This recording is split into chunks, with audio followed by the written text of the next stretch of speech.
ఊహించండి, సూర్యుడు ఇప్పుడే మాయమైపోయాడు. ఆ విషయం మనకు తెలియడానికి 8 నిమిషాలు పడుతుంది.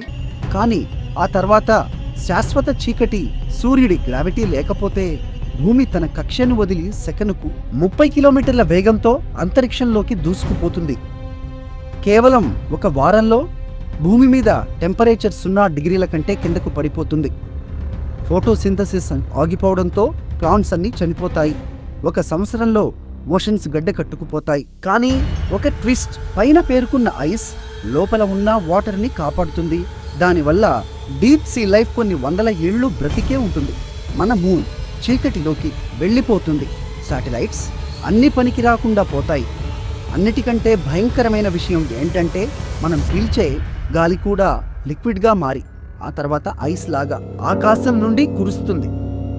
సర్ఫేస్ మీద లైఫ్ ఎండ్ అయిపోతుంది. కానీ సముద్ర గర్భంలో అగ్నిపర్వతాల దగ్గర జీవం ఇంకా కొన్ని బిలియన్ ఏళ్లు కొనసాగవచ్చు. మనం నిజంగా సూర్యుడి బిడ్డలం. ఈ చీకటిలో మానవాళికి ఏదైనా ఆశ ఉందా? తెలుసుకోవడానికి ఇప్పుడే ఇన్ఫినిట్ కాస్మోస్ తెలుగుకు సబ్స్క్రైబ్ చేయండి.